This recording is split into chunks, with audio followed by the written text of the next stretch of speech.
बिहार में चपरासी से लेकर और जो अपर सचिव हैं, बिहार में कुल सरकारी नौकरी का जो पद है वो 23 लाख कुछ हजार है। 23 लाख कुछ हजार है। तो 23 लाख अगर हम 2 करोड़ 75 लाख में से माइनस भी कर दें तो 2.5 करोड़ कौन सा नया पद का सृजन करेंगे तेजस्वी यादव? पहले ये बिहार की जनता को बताना चाहिए कि वो 2.5 करोड़ पद कौन सा होगा, कौन सा विभाग में होगा? पथ निर्माण विभाग में होगा, स्वास्थ्य विभाग में होगा, आपदा प्रबंधन में, कौन सा विभाग में लाइएगा? सरकारी नौकरी शब्द इन्होंने बोला है, रोजगार और नौकरी की बात नहीं कर रहे हैं। मतलब बिहार में इनको फैक्ट्रीज की जरूरत नहीं है, बिहार में कंपनी का जरूरत नहीं है, पूरे बिहार का उद्धार कर देंगे सरकारी नौकरी से। भाई चुनाव में ठीक है जुमला फेंकना चाहिए, वादे करना चाहिए, लेकिन इतना अव्यवहारिक नहीं हो जाना चाहिए कि बिहार के हर एक घर में, पहला बात अभी बताइए कि बिहार में साक्षरता दर कितना है? 64%। मतलब 36% लोग अभी भी बिहार में 10वीं पास नहीं है, सिग्नेचर नहीं करने आता है। उनको आप कौन सा नौकरी दीजिएगा? अब एक बात समझ नहीं आता है, तेजस्वी यादव का सलाहकार है कौन?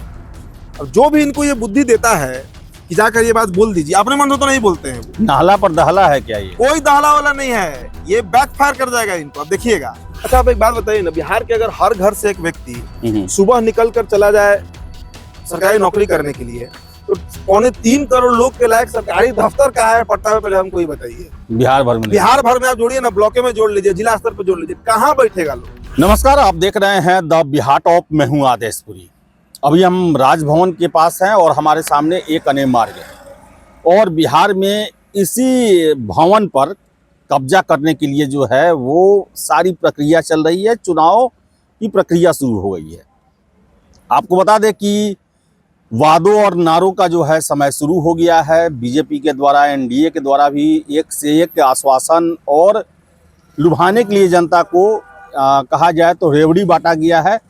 लेकिन इन सब में सबसे बड़ा एक दावा या आश्वासन जो है आज तेजस्वी यादव के द्वारा दिया गया रोजगार को लेकर कि बिहार के हर एक घर में एक सरकारी नौकरी दिया जाएगा। सीएम बनने के 20 दिनों के अंदर में एक विशेष अधिनियम लाया जाएगा और 20 महीनों में बिहार के लगभग 2 करोड़ 80 लाख परिवार जो हैं उसमें एक व्यक्ति को कम से कम सरकारी नौकरी तो जरूर मिलेगा।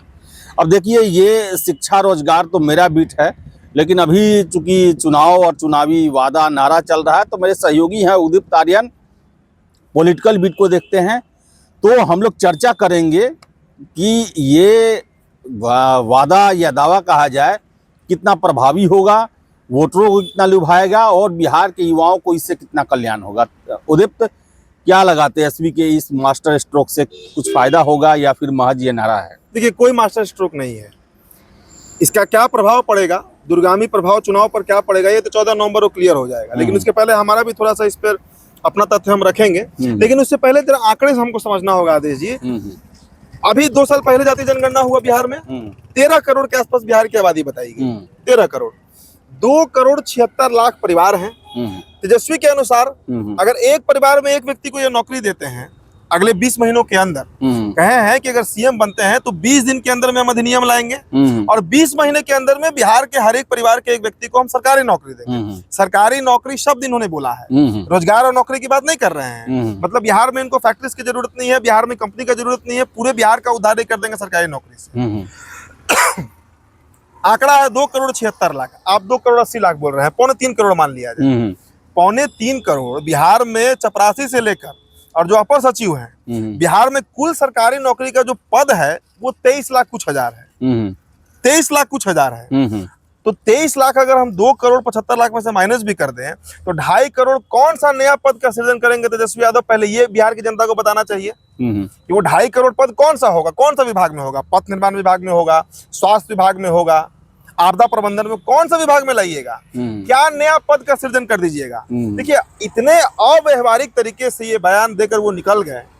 और अभी जो रैली चल रहा था, यात्रा चल रहा था, वोट चोरी वाला यात्रा, उसमें तेजस्वी यादव हर मन से एक बात कह रहे थे कि बिहार है, यहाँ पर खैनी के साथ चूना रगड़ कर हम खा लेते हैं। तो वही बिहार में ना तेजस्वी यादव भी बयान दे रहे हैं। बिहारी इतने मूर्ख थोड़े हैं, ये बात तो इतना अव्यवहारिक ना। लेकिन उदित, एक बात ये भी है कि तेजस्वी यादव ने आज भी कहा कि जब 2020 के विधानसभा चुनाव में वो कह रहे थे कि हम पहली कलम से 10 लाख सरकारी नौकरी देंगे, तो नीतीश कुमार कहते थे अपने बाप के यहाँ से पैसा लाओगे।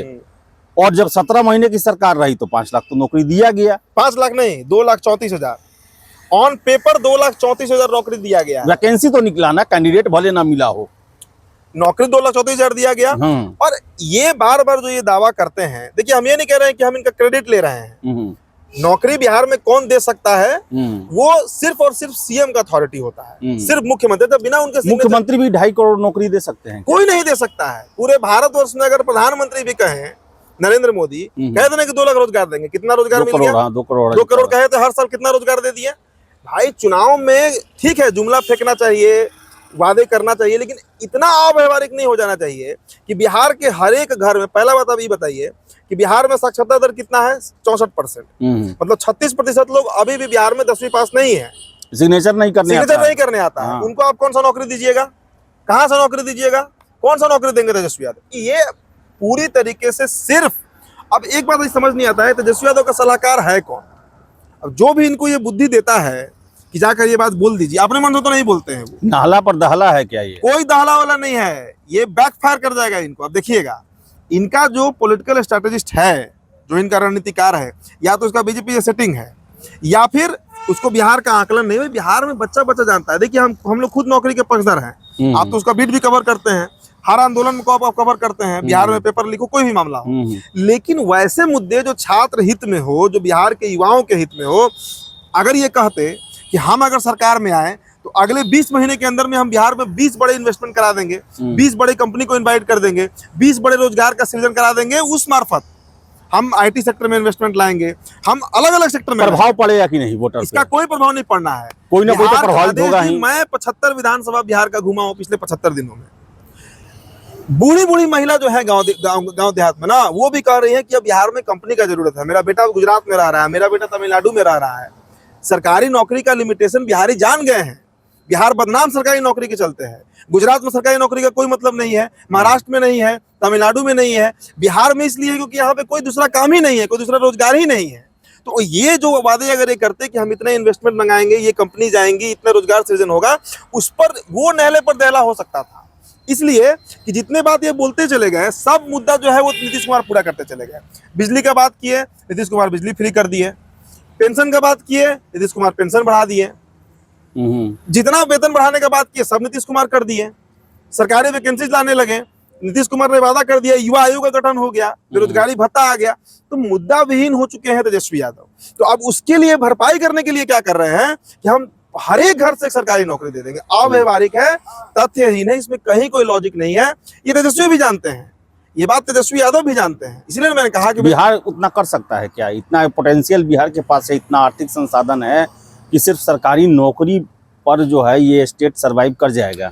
अच्छा, आप एक बात बताइए ना, बिहार के अगर हर घर से एक व्यक्ति सुबह निकल कर चला जाए सरकारी नौकरी करने के लिए, तो 2.25 करोड़ लोग के लायक सरकारी दफ्तर कहाँ है पटना में? पहले हमको ये बताइए। बिहार भर में आप जोड़िए ना, ब्लॉके में जोड़ लीजिए, जिला स्तर पर जोड़ लीजिए, कहाँ बैठेगा लोग? ये अब सुने तेजस्वी यादव का हम बयान, आई वाज शॉक्ड। और कोई भी जो थोड़ा भी समझ रखता है उसको कहने का मतलब जितने स्कूल में बच्चे जाते हैं वो स्कूल में एडमिशन लेंगे, उनको सरकारी नौकरी हो जाएगा। कोई मतलब है?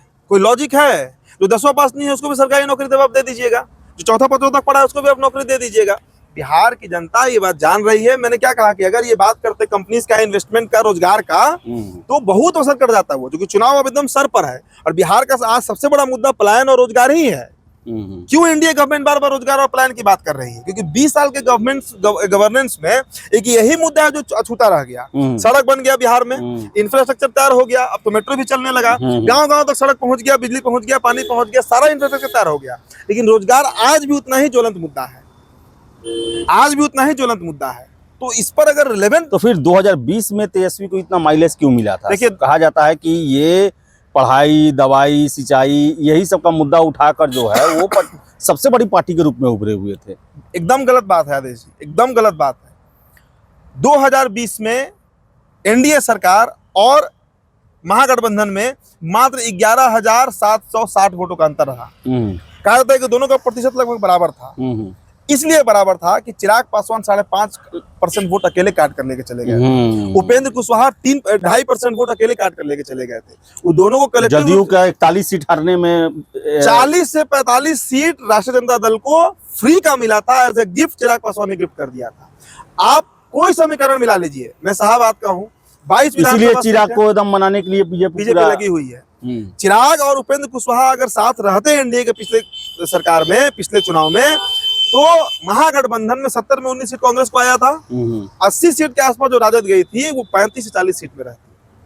कोई फैक्टर नहीं था बिहार में, एक बार जान लीजिए, वो बिहार में कोई फैक्टर नहीं था। ये भी फैक्टर बनने जा रहा है। नहीं फैक्टर बन पाएगा, असंभव है कि फैक्टर बनेगा नौकरी। लेकिन एक उम्मीद रहती है, छात्र कहते हैं कि बीजेपी जिस स्टेट में जाती है वहां पर नौकरी कम हो जाता है। वास्तविकता भी है, भी नौकरी पर उनका ज्यादा ध्यान नहीं रहता। कम से कम तेजस्वी यादव आएंगे तो बिहार के युवाओं का कल्याण तो होगा, कम से कम हर एक परिवार में नहीं, लेकिन जो उसके योग्य हैं उनको तो नौकरी मिलेगा। बीजेपी किन राज्यों में है? गुजरात में है, महाराष्ट्र में आई है, हरियाणा में आई है, यूपी में भी 10 सालों से है, लगभग 10 साल। अब 2 साल में 10 साल पूरा हो जाएगा। उसका विकास का डायमेंशन अलग है, उनका जो विकास का पैमाना है वो अलग है। वो बेसिक इंफ्रास्ट्रक्चर तैयार करवाते हैं ताकि स्टेट में इन्वेस्टमेंट आए और रोजगार सृजन हो। बिहार अकेला ऐसा राज्य है पूरे देश में जहां आज भी प्रायोरिटी सिर्फ गवर्नमेंट जॉब को ही दिया जाता है, और ये दुर्भाग्य है बिहार का। इंफ्रास्ट्रक्चर तैयार है लेकिन इन्वेस्टमेंट नहीं है। वो इन्वेस्टमेंट अगर आज बिहार में आ जाए तो फिर सरकारी नौकरी का कहीं कोई जरूरत नहीं रह जाएगा। सरकारी नौकरी के मुद्दे पर आप कब तक खेलिएगा? और संभव ही नहीं है दे पाना आदेश। मैंने क्या कहा कि चपरासी से प्रधान सचिव तक, प्रिंसिपल सेक्रेटरी तक बिहार में कुल 23 लाख पद है। 23 लाख से अधिक का पद सृजन करिएगा कहाँ? कोई विभाग उठाकर आप देख लीजिए, अब कहाँ से सृजन करिएगा पद? वो अव्यवहारिक है, वो संभव ही नहीं है। तो चलिए, ये अव्यवहारिक है, संभव नहीं है, और इस पर हमने चर्चा किया कि ये जो है महज एक चुनावी वादा है, नारा है, रेवड़ी है, लुभाने का तरीका है। लेकिन एक बात तो तय है कि बिहार में रोजगार जो है एक काफ़ी अहम मुद्दा बना हुआ है, और किसी भी सरकार के लिए अभी से इग्नोर करना बड़ा ही मुश्किल है। अब चाहे एनडीए की सरकार बने या महागठबंधन की सरकार बने, रोजगार एक बहुत ही महत्वपूर्ण मुद्दा होने जा रहा है, क्योंकि नीतीश कुमार के द्वारा भी 25 लाख सरकारी नौकरी और 75 लाख रोजगार के आश्वासन, दावे जो हैं वो 2025 से 30 को लेकर किए गए हैं। तेजस्वी यादव भी दावा किए हैं। तो कहने का मतलब है कि दोनों परिस्थितियों में छात्रों की बल्ले बल्ले होने वाली है। भले ही हर एक घर से नौकरी न मिले, लेकिन बहालियाँ आएंगी, इतना तो तय है। क्या उदित, ये तो लगता है ना बहाली तो आएगा, बहाली तो आएगा। और फैक्ट्रीज, मेरा अपना अनुमान है कि सरकार किसी का बने, इन्वेस्टमेंट भी बिहार में आएगा। इन्वेस्टमेंट भी बिहार में आएगा। कुछ कुल मिलाकर ये जो चुनाव होने वाला है, हम आशा करेंगे कि बिहार के लिए सकारात्मक हो, बिहारियों के लिए सकारात्मक हो, और जो बिहारियों को घर बार छोड़कर दूसरे राज्यों में पलायन करना पड़ता है, कम से कम उसमें कमी आए। तो देखिए आगे क्या होता है, आगे क्या क्या वादा किया जाता है। तो फिलहाल इस वीडियो में इतना ही, और आपकी जो राय है कमेंट बॉक्स खुला हुआ है, ज़रूर कमेंट करें। बहुत बहुत धन्यवाद।